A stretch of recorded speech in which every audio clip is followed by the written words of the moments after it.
Ciao a tutti, oggi parliamo di una patologia che colpisce i gatti bianchi, ma non solo. Diciamo che colpisce i gatti che hanno soprattutto orecchie bianche e naso bianco. Quindi se il vostro gatto è nero, ma ha le orecchie completamente bianche e il naso bianco, questa patologia può interessare anche il vostro gatto.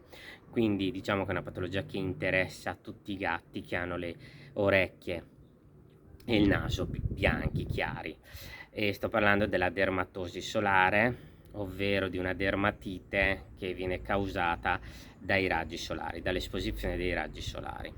È molto interessante capire che questo tipo di dermatite è la prima fase di un problema poi più grave che può colpire il vostro gatto, che è il carcinoma squamocellulare, legato fondamentalmente all'esposizione dei raggi solari. Questi animali che hanno queste zone chiare, orecchie e naso chiare, quando stanno molto al sole, sono soggetti a scottature, vere e proprie scottature, come quando noi prendiamo il sole al mare. E quindi il primo punto è: devono proteggersi anche loro dai raggi solari? Sì. Esistono in commercio delle protezioni solari per cani e gatti, e se i vostri gatti hanno le orecchie bianche e il naso bianco, nel periodo primavera-estate, soprattutto se sono gatti che stanno tanto al sole, è essenziale proteggerli quotidianamente dai raggi solari. Quindi primo punto, sì. Cosa avviene? Abbiamo detto avvengono delle scottature, quindi abbiamo delle orecchie e un naso magari che tende a essere arrossato, soprattutto le orecchie tendono a essere molto arrossate, e fondamentalmente questa è la prima fase. Se questo problema non viene gestito, quindi non vengono protette, quello che poi vediamo è effettivamente, soprattutto a livello di padiglione auricolare, ma anche sul naso, dei piccoli puntini neri che si formano proprio sul padiglione auricolare e anche sul naso, e tendenzialmente queste sono lesioni precancerose che possono poi generare in carcinoma squamocellulare.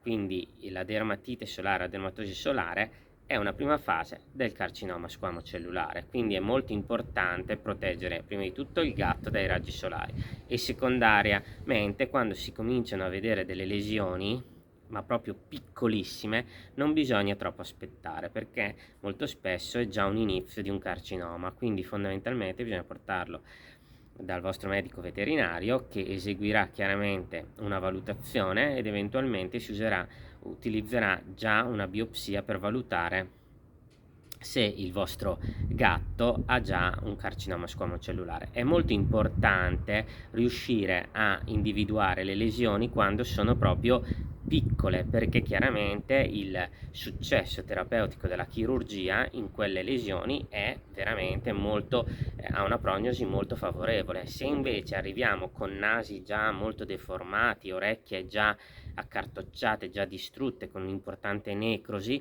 chiaramente può essere che il carcinoma è già in uno stato avanzato, e quindi l'intervento terapeutico che poi si esegue può essere che non abbia gli stessi risultati che se individuiamo quando le lesioni sono piccole. Ricordatevi sempre che le neoplasie, soprattutto le neoplasie maligne, più sono piccole, più il risultato chirurgico è migliore, ovvero più abbiamo la possibilità di salvare la vita ai nostri animali. Quindi è molto importante che togliamo le cose quando sono piccole, non quando sono grandi. Quando le masse sono grandi abbiamo sempre minori risultati rispetto a quando le togliamo che sono piccole. Quindi a volte ci sono dei puntini, è meglio farlo subito vedere, soprattutto se il vostro gatto, ripeto, ha queste orecchie bianche, questo naso chiaro, perché fondamentalmente sono soggetti a questo tipo di problema, cioè il carcinoma squamocellulare. Inizialmente iniziano, ripeto, come dermatiti solari a causa dei raggi del sole, e poi si trasformano in carcinoma squamocellulare. Spero che questo video vi sia piaciuto e noi ci vediamo al prossimo video. Un saluto a tutti.